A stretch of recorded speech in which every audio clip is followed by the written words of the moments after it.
Dies ire, dies illa, solvet seculum infamilla. Ang kwentong ito ay hango sa totoong buhay. Karanasan ito ng tatay ko at ng mga kasama niya. Taong 2001, Teachers Camp, Baguio City. Isa sa mga negosyo ng tita ko noon ang advertising. Halos araw-araw nag-ikot ang tatay ko at tito ko sa buong Manila para maghanap ng mga bagong site ng billboards. Medyo kokonti pa lang ang mga kumpanyang kakumpetensya noong mga panahong ito. Kaya naman todo hataw ang tatay ko at tito ko sa paghahanap ng mga site. Isang araw, merong isa sa mga manliligaw ng talento namin ang nag-alok sa tatay ko at tito ko na mag-sightseeing sila sa Baguio. At ang manliligaw na ito ay nagngangalang Kuya Rene. Gusto kasing magpasikat ni Kuya Rene sa nililigawan niya. Magandang pagkakataon naman ito upang mapalawak pa ang nasasakupan ng advertising ng tita ko. Hindi nagdalawang isip ang papa ko at tito ko na tanggapin ang alok na yon. Bale ang magkakasama sa pag-alis nila ay ang tatay ko, tito ko, tatlong talento namin at si Kuya Rene.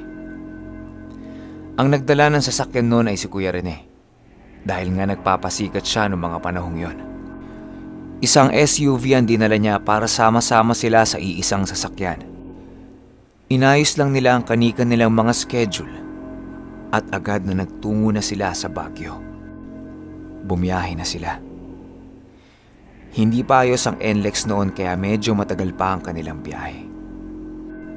Dumating sila ng Baguio mga bandang hapon. Ang una nilang ginawa ay humanap ng villa. At doon nga nakarating sila sa teacher's camp. Ayon sa tatay ko, noong nakakita sila ng villa ay parang medyo nasa sulok pa ito ng bundok. Medyo tago daw yung lugar at kokonti lang ang mga bahay na nandoon. At ang villa na nakuha nila, isang matandang may hawak na tungkod at lampara ang nag-abot ng susi ng villa. Hindi naman nila pinag-isipan ito ng masama dahil parang normal na daw ang ganong postura noon sa Baguio. Inaayos na nila ang kanilang mga gamit sa loob. Medyo marami silang dala dahil tatagal sila ng mga 2 o 3 araw doon. Namili sila ng kanika nilang kwarto. Ang tatay ko at ang tito ko magkasama sa iisang kwarto. Ang 2 talento naman namin na si Ate Gemma at Ate Pinky magkasama din sa iisang kwarto. At ang pinakahuling kwarto ng villa ay kwarto ni Kuya Rene at Ate Kim. Dahil bandang hapon na nun, nagpasya silang mamili na lang ng alak at magpahinga. Ipagpapabukas na lang nila ang pamamasyal at sightseeing para sa billboard. Lumabas ang tatay ko, tito ko, Ate Gemma at Ate Pinky para bumili ng alak at pulutan. At nang sa ganun, maiwan nilang 2 si Kuya Rene at Ate Kim sa loob ng villa. Para naman magawa nila yung mga bagay na gusto nilang gawin sa isa't isa. Ginamit nila ang sasakyang dala ni Kuya Rene para mabilis din silang makabalik. Noong nakabili na sila ng mga kailangan nilang bilhin, agad silang bumalik sa villa. Nakita nilang 4 ang ginagawa ni Ate Kim sa labas ng villa. Para daw itong siraulong labas-pasok sa loob ng villa at sobrang namumutla ang muka. Tili pa daw to ng tili. Nang bumaba sila ng sasakyan, tinanong ni Tito OG si Ate Kim kung ano ang problema. Habang hinihingal-hingal pa si Ate Kim, ang sabi niya ay meron daw pumipihit sa gripo ng CR kahit wala naman daw tao. Meron pa daw katok ng katok sa labas ng villa. Tapos kapag binubuksan niya, wala naman daw tao. Hinanap ng tatay ko si Kuya Rene kung nasaan. Ang sabi ni Ate Kim ay nagkulong daw ito sa kwarto.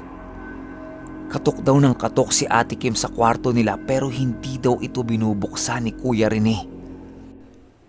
Nung nakarinig na ng maraming boses si Kuya Rene sa labas, saka lang nito binuksan ang kwarto nila Ate Kim. At nagtanong ng, "Oh, anong problema?" Galit na galit si Ate Kim kay Kuya Rene dahil sigaw daw siya ng sigaw. Hindi naman daw nito binubuksan ang pintuan. Ang sabi na lang ni Kuya Rene, nakatulog daw siya at wala daw siyang naririnig na kumakatok. Kaya ang ginawa ng tatay ko noong mga oras na yon ay nagpatawa na lang para mabaling ang takot nila sa katatawanan.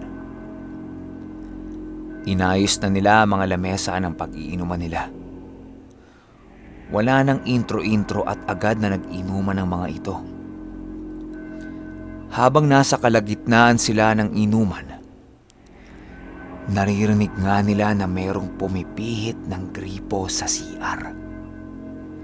Rinig na rinig daw nilang lahat ito.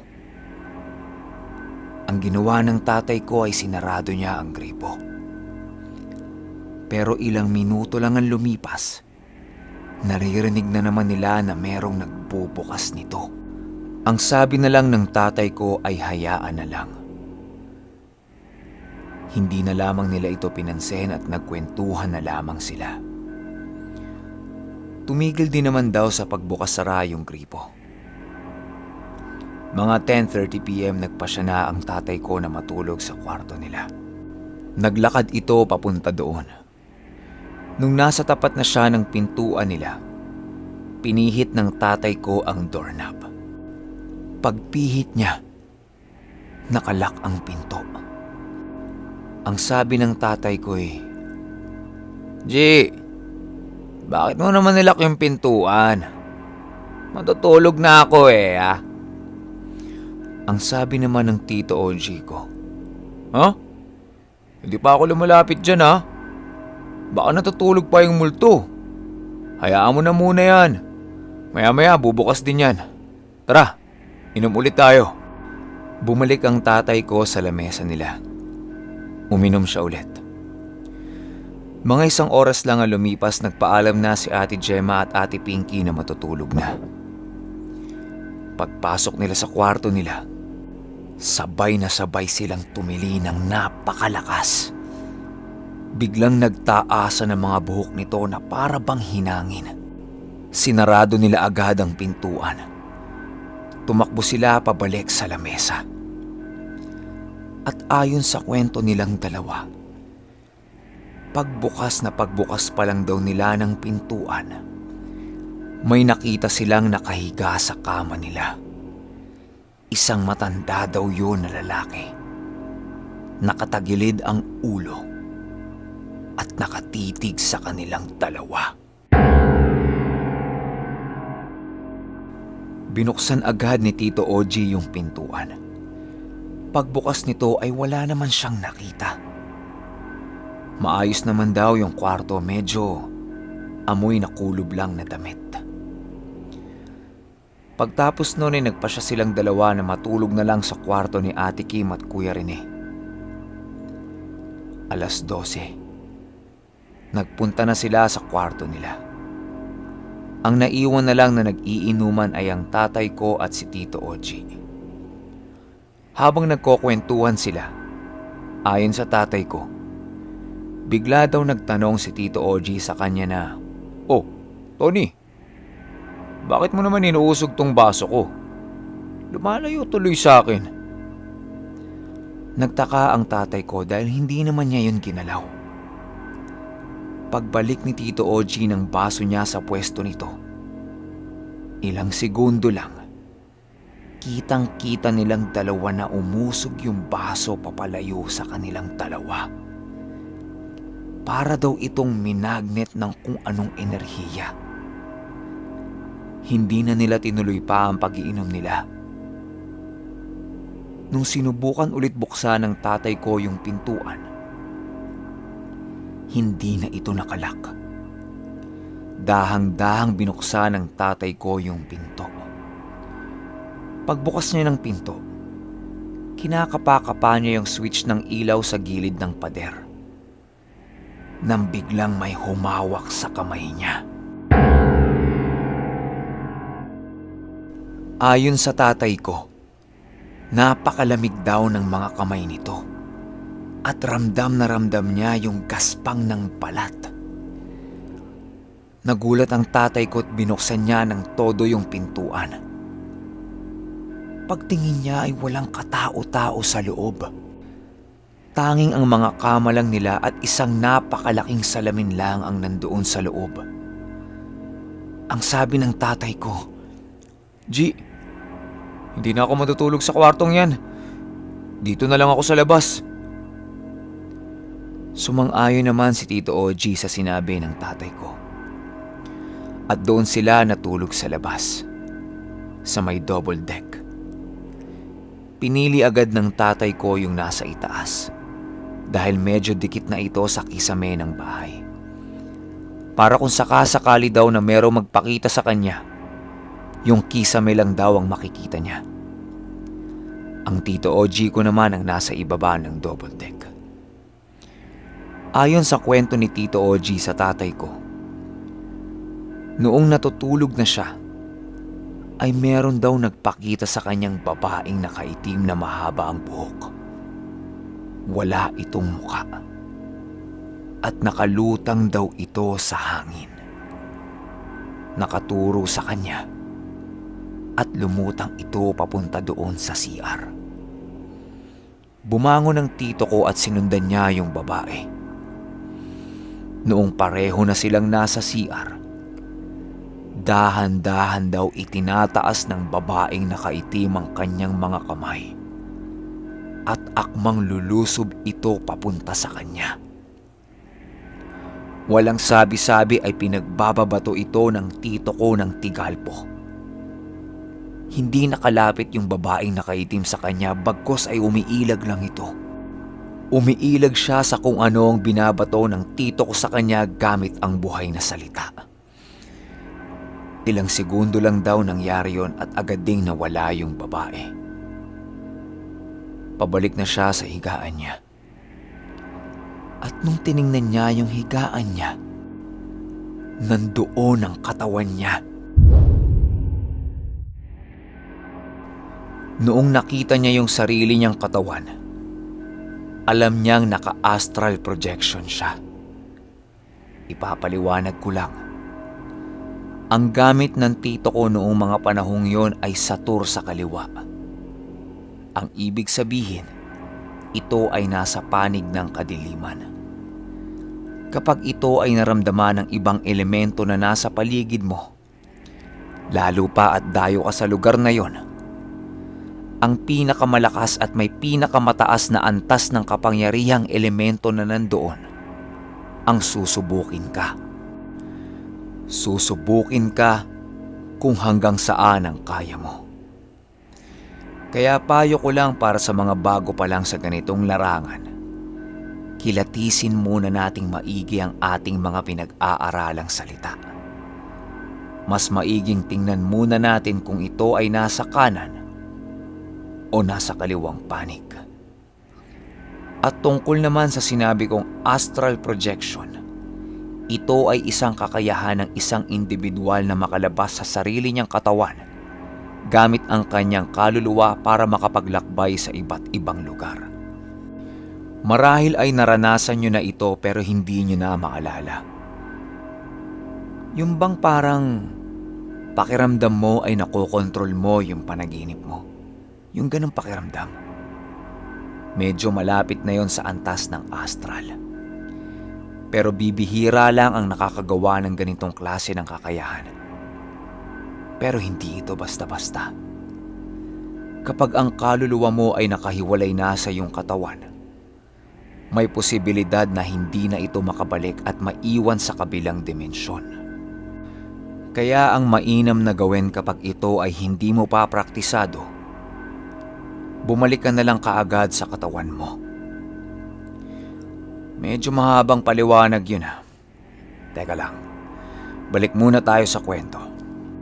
Noong nalaman ng tito ko na naka-astral projection siya, agad itong bumalik sa katawan niya dahil nararamdaman niyang marami pa ang gustong sumubok sa kanya nung mga oras na yon. At nung nakabalik siya sa katawan niya at biglang naalimpungatan, umupo ito sa pinakagitna ng bahay at nagdasal. Pagkatapos noon ay wala nang nanggulo sa kanya at natulog na ulit siya. Kinaumagahan, pinakahuling nagising ang tatay ko sa kanilang lahat. Normal naman daw ang naging tulog niya. Hanggang sa umupo ito malapit sa pintuan ng bahay at nagsigarilyo. Habang nagsisigarilyo daw siya, may naririnig daw siyang mga tsinelas sa likod niya. Para daw itong humahakbang papalapit sa kanya. Kapag nililingon niya, nawawala naman daw yung tunog.